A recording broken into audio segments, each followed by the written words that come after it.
A lo largo de la historia de Roma, existió un organismo que canalizaba los anhelos, miedos y demás sentimientos de aquel pueblo. Este fue el Senado.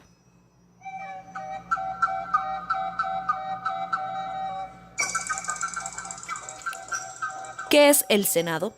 El Senado romano, o en latín Senatus, que significa Consejo de Ancianos, fue una institución política romano con fundaciones consultivas. Aunque sin poder vinculante, surgió en la monarquía, con su primer rey, Rómulo, quien en un principio eran 100 jefes de familias, patricios, las familias más poderosas. Después, con Tarquinio, se elevó a 200 senadores, y más tarde, con Servio Tulio, a 300. Estos eran designados por cada gens, es decir, cada grupo de familia con un origen común y teniendo estos cargos vitalicios.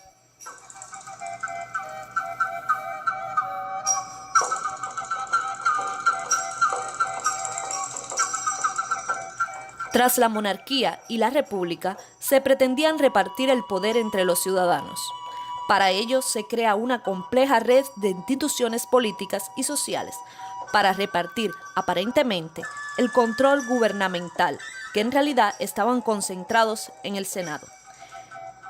Este falso poder repartido y los enormes diferencias que tenían entre las clases sociales, patricios y plebeyos fueron los detonantes que acabaron con la República Romana.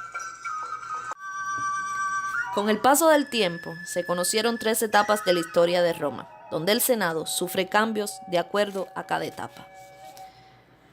En la monarquía, del 753 a.C. al 509 a.C., el Senado era un consejo de honor al rey. Tenían poco poder y autoridad.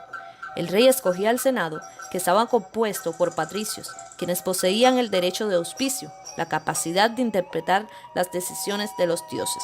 Aparte de aconsejar al rey en las tareas de gobierno, el Senado podía decidir con sus autoritas sobre la validez de los acuerdos tomados por las asambleas populares, comitia. Ejercían el interrex, que consistía en ocupar el poder del rey, si éste fallecía sin haber designado un sucesor, y hasta el nombramiento del siguiente rey, el interrex cumplía su función por 5 días, y luego era designado otro hasta que se nombrara el rey sucesor por el comicio, requiriéndose la aprobación senatorial. La única ocasión en la que el rey debía contar con la aprobación del Senado era cuando se declaraba la guerra a una nación extranjera. El Senado, en la República, del 509 a.C. al 27 a.C. El Senado mantiene sus atribuciones y también se le conoce como un organismo consultivo. Se le otorga a los senadores el derecho de convocar y el derecho de presidir. En el 312 a.C. se crea una ley denominada Ley Ovinia. Esta incluía a los plebeyos en el Senado. Efectuaba designaciones y los hacía cónsules. La ley confiere tal poder a los censores y les encomienda la elaboración de la lista de los miembros del Senado.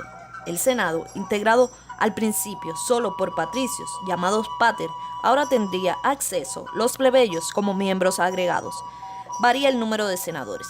El Senado interviene en funciones políticas de alto rango, relaciones internacionales, guerras, dirección del ejército, designación de los gobernadores y magistrados. En caso grave de peligro, puede conferir el poder único y absoluto a los cónsules, mediante Senado Consultum. Las reuniones eran precedidas por el Senado de mayor edad y se celebraban en una curia hostilia. Se encargaban de proteger los cultos de la ciudad. Los senadores votaban uno a uno y los que ejercían magistraturas menos importantes votaban al final. El Senado poseía funciones judiciales. Les facultaba para castigar a los magistrados, pudiendo separarlos de sus cargos. Los acuerdos del Senado en ocasiones declaraban la guerra o negociaban la paz. Daban el visto bueno a cualquier decisión legislativa a través de sus autoritas. Proponían a los embajadores para que los designaran los cónsules. Ratificaban tratados. Dirigió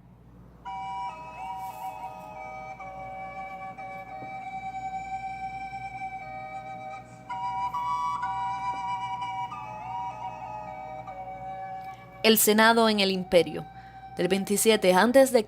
al 476 después de Cristo. En la primera etapa del imperio, llamada Principiado, esta pierde su alta autoridad política, absorbida por el príncipe. En esta etapa el Senado entra en decadencia. Mantiene la figura del funcionario imperial, con atribuciones administrativas, asuntos civiles y criminales. Pierde el manejo de las relaciones exteriores, ya que son asumidas por el emperador. Los senados consultus adquieren fuerza de ley, asume provincias carentes de tropas y nombraba a sus gobernadores. Evidentemente la República fue el mayor auge del Senado, en donde sus atribuciones fueron muy amplias, representando una parte importante dentro de un sistema casi democrático, en donde el poder se acentuó en magistrados, el Senado y el pueblo.